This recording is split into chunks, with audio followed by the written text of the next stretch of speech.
Hello students. In the last lecture we saw that what is the basis of classification for animals, and today we are going to actually learn, or we are going to actually study what are the different phyla into which these animals they are classified into. So first we will see regarding all the phyla which are there in the subkingdom, that is non-chordates. So the very first phyla that we have to study, very first phylum that we have to study, that is phylum Porifera.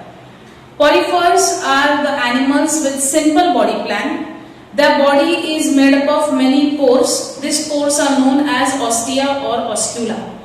Then these are aquatic animals, exclusively marine. They are not able to move from one place to another because they are attached to the substratum.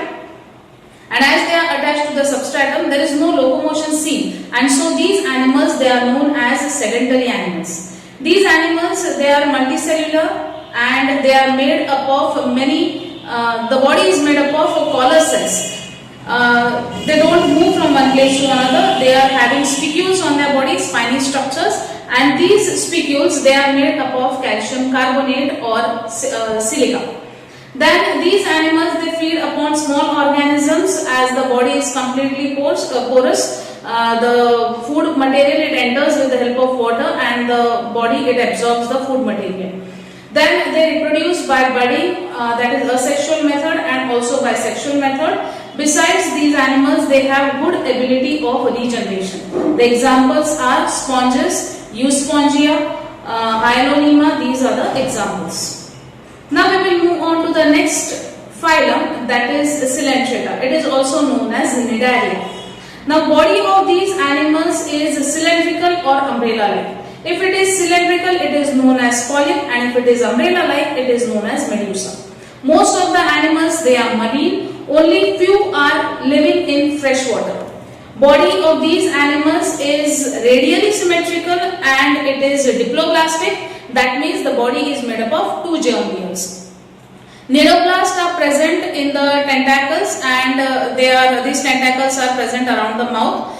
They are useful for capturing the prey, and with the help of these cells, that is cnidoblasts, they inject toxin in the body of the prey, because of which the prey, it gets paralyzed, and it is used for the purpose of protection also. Example: Hydra, sea anemone, Physalia, then corals, jellyfish. These are the examples.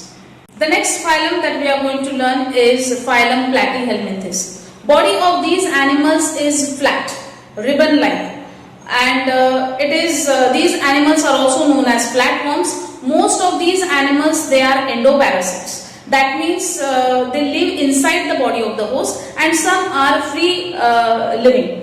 Body is acoelomate. That means it is not having body cavity, and it is bilaterally symmetrical. It can be divided into two equal parts.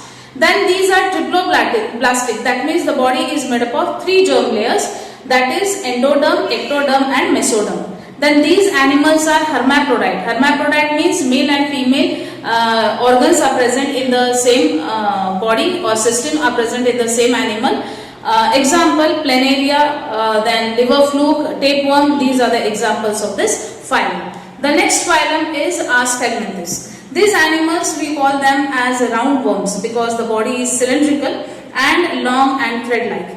These animals, either they are free living or they are endoparasites, and sometimes they are aquatic, sometimes they are terrestrial also when they are free living.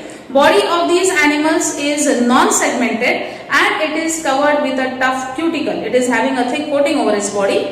These animals are unisexual. That means male and female are separate. Example: Ascaris, then filarial worm, and Loa loa. It is also known as the eyeworm. The next phylum that we are going to learn is phylum Annelida. Phylum Annelida means the family of earthworm. Body of these animals is long and cylindrical, and it is metamerically segmented. It is segmented. The segmentation is from inside also as well as from outside also. Most of these animals are free living, and few are ectoparasites. The before phylum that we saw, they were endoparasites. These are ectoparasites, and free living animals, mostly they may be marine or freshwater or terrestrial. These animals are triploblastic, that means the body is made up of 3 germ layers. bilaterally symmetrical, it can be divided into two equal parts, and eucoelomate, that means it is having true body cavity. They also have setae or parapodia for locomotion, that means for moving. Also they have suckers in their body. For example, in leech suckers are present. Then the body is covered with special cuticle. A thick covering is present on the body, that is cuticle. Then these animals, they are also hermaphrodite or unisexual. That means sometimes in certain animals, both the system, male and female, it is present in the same body, so we call them as hermaphrodite, and sometimes the male and female, they are separate. Example, earthworm, leech, nares, these are the example. The next phylum is Arthropoda. Arthropoda, this is the group of animals whose number is maximum on this earth. The animals, they have jointed appendages, and so they are known as arthropods. That means the limbs, they are joined in pieces, you can see. For example, insects you take or cockroach you take. If you see the legs, it appears as if the parts are joined to each other. So they are known as arthropods. Then the planet Earth has the highest number of these animals because they are found from the mountain top to the base of the ocean. Then these animals are found in all types of habitats. Body of these animals is triploblastic, that means it is made up of 3 germ layers. It is eucoelomate, that means they are having true body cavity. Bilaterally symmetrical, that means it is divided into 2 equal parts, and segmented. Then chitin, that is the exoskeleton around their body, and these animals, they are unisexual. For example, crab, spider, mosquito, cockroach, all these are examples of phylum Arthropoda. The next phylum is phylum Mollusca. Body of these animals is very soft. So these animals are also known as soft-bodied animals and also referred as mollusks. Then this is the second largest phylum on this earth. These animals are aquatic or terrestrial. Most of the aquatic mollusks are marine, but few you will find in freshwater also, that means in rivers and lakes. Body of these animals is triploblastic, that means it is made up of 3 germ layers. Then it is eucoelomate, that is it is having true body cavity. It is non-segmented, you will not see the body divided into segments, except the animals like snail. They are bilaterally symmetrical, others are asymmetrical. Their body is divided into 3 parts, that is the head, the foot and the visceral mass. Visceral mass is covered with mantle. A thick covering is present, as we see the cone which is present on the body of the snail. In the local language, vernacular language, we call it as shankha or shimpling. So that one, so that is the thick calcareous covering or shell, it is present. It is secreted by the animal only and it is giving protection to the animal. This we call it as the mantle. The shell may be external or internal or even absent in some of the cases. In rainy season we see a black small worm-like structure which is there in the gardens. It is very sticky one. It leaves a trail behind. We call it in English as slug.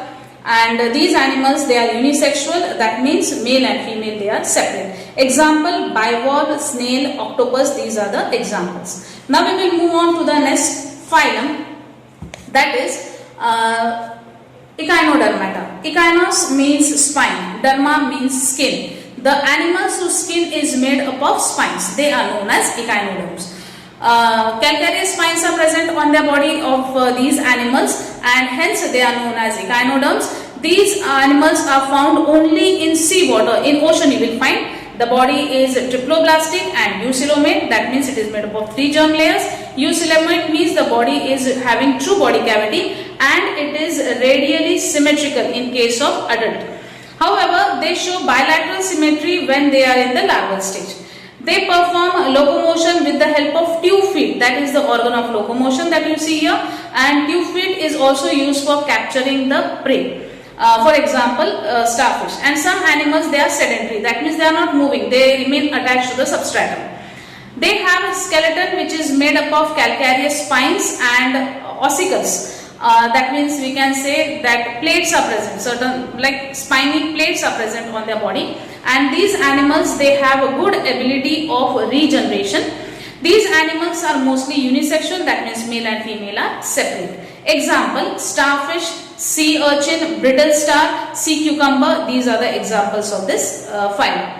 Now the last phylum, that is phylum Hemichordata. As the word goes, hemi means half, chordata means those who are having notochord, those. So this animal or animal belonging to this phylum, they have notochord present only in the head region, means start. It is the connecting link between chordates and non-chordates. Body of these animals is divided into three parts, that is proboscis, collar and trunk. Notochord is present in the proboscis region only, hence these are known as hemichordates. Then these animals are also known as acorn worms. These are marine animals, they live in burrows and in sand, and they have pharyngeal gill slits with them. Then these are unisexual and some may be hermaphrodite, that means male and female organs are present in the same animal. Example, Psychoglossus and Balanoglossus. In the next lecture, students, we will complete regarding classification of chordates. Now here we have completed how are non-chordates classified into different phyla. Thank you for your patient listening. Have a nice day.